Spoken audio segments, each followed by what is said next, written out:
Molecule of More by Daniel Lieberman, Michael Law.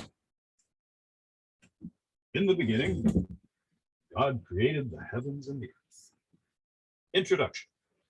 Up versus down. Look down. What do you see? Your hands, your desk, floor, maybe a cup of coffee or laptop, computer, or newspaper. What do they have in common? These are things you could touch.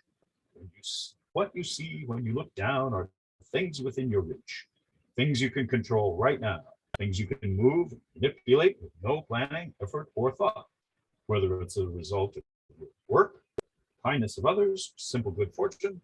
Much of what you see when you look down is yours. They're things in your possession. Now, look up. What do you see? The ceiling? Perhaps pictures on the wall? Things outside a window? Trees? Houses? Buildings? Clouds in the sky? Whatever's in the distance. What do they have in common? To reach them, you have to plan, think, calculate. Even if it's only a little, it still requires some coordinated effort. Like what we see when we look down, the realm of up shows us things that we have to think about and work for in order to get. Sounds simple because it is, yet to the brain, this distinction is the gateway between two wildly different ways of thinking, two utterly different ways of dealing with the world. In your brain, the down world is managed by a handful of chemicals, neurotransmitters, they're called, that let you experience satisfaction and enjoy whatever you have in the here and now. Turn your attention to the world of up. Your brain relies on a different chemical, a single molecule, that not only allows you to move beyond the realm of what's at your fingertips, but also motivates you to pursue, to control, and to possess the world beyond your immediate grasp. It drives you to seek out those things far away, both physical things and things you cannot see, such as knowledge, love, and power. Whether it's reaching across the table for the salt shaker, flying to the moon in a spaceship, or worshiping a god beyond space and time, this chemical gives us command over every distance, whether geographical or intellectual. Those down chemicals, call them the here and nows, allow you to experience what's in front of you. They enable you to savor and enjoy, or perhaps to fight or run away right now. The up chemical is different. It makes you desire what you don't have yet and drives you to seek new things. It rewards you when you obey it, and it makes you suffer when you don't. It is the source of creativity. Further along the spectrum, madness. It is the key to addiction and the path to recovery. It is the bit of biology that makes an ambitious executive sacrifice everything in pursuit of success. That makes successful actors and entrepreneurs and artists keep working long after they have all the money and fame they ever dreamed of. And it makes a satisfied husband or wife risk everything for the thrill of someone else. It is the source of the undeniable itch that drives scientists to find explanations and philosophers to find order, reason, and meaning. It's why we look into the sky for redemption and God. It's why heaven is above and earth is below. It is the fuel for the motor of our dreams. It is the source of our despair when we fail. It is why we seek and succeed. It is why we discover and prosper. It is also why we are never happy very long.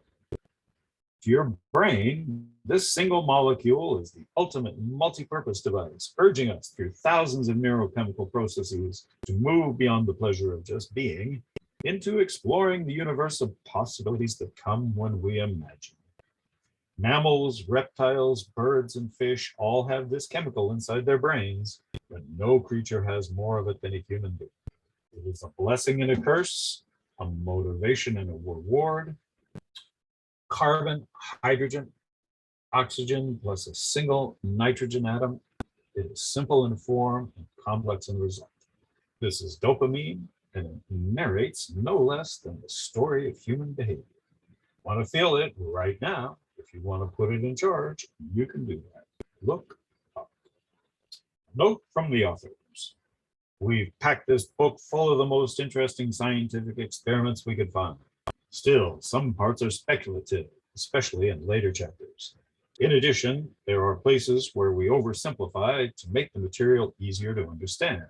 The brain is so complex that even the most sophisticated neuroscientists must simplify to build a model of the brain that's capable of being understood. Also, science is messy. Sometimes studies contradict one another, and it takes time to sort out which results are correct. Reviewing the entire body of evidence would quickly become tedious for the readers, so we selected studies that have influenced the field in important ways and that reflect scientific consensus when consensus exists. Science is not only messy, it can sometimes be bizarre. The search for understanding human behavior can take strange forms. It's not like studying chemicals in a test tube or even infections in living people. Brain researchers have to find ways to trigger important behaviors in a laboratory environment, sometimes sensitive behaviors driven by passions such as fear, greed, or sexual desire. When possible, we chose studies that highlight this strangeness. Human research in all its forms is tricky. It's not the same as clinical care, in which a doctor and patient work together to treat the patient's illness. In that case, they choose whatever treatment they think will work best. The only goal is to make the patient better. The goal of research, on the other hand, is to answer a scientific question. Even though scientists work hard to minimize the risks to their participants, the science must come first. Sometimes access to experimental treatments can be life-saving, but usually research participants are exposed to risks they wouldn't experience in the course of regular clinical care. By volunteering to take part in studies, participants sacrifice some of their own safety for the benefit of others. Sick people who will enjoy a better life if the research is successful. It's like a firefighter running into a burning building to rescue the people trapped inside, choosing to place himself in danger for the welfare of others. The key element, of course, is that the research participant needs to know exactly what she's getting herself into.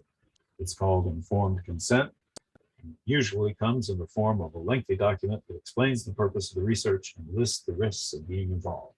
It's a good system, though not perfect. Participants don't always read it carefully, especially if it's very long. Sometimes researchers leave things out because deception is an essential part of the study. But in general, scientists do their best to make sure their participants are willing partners as they tackle the mysteries of human behavior.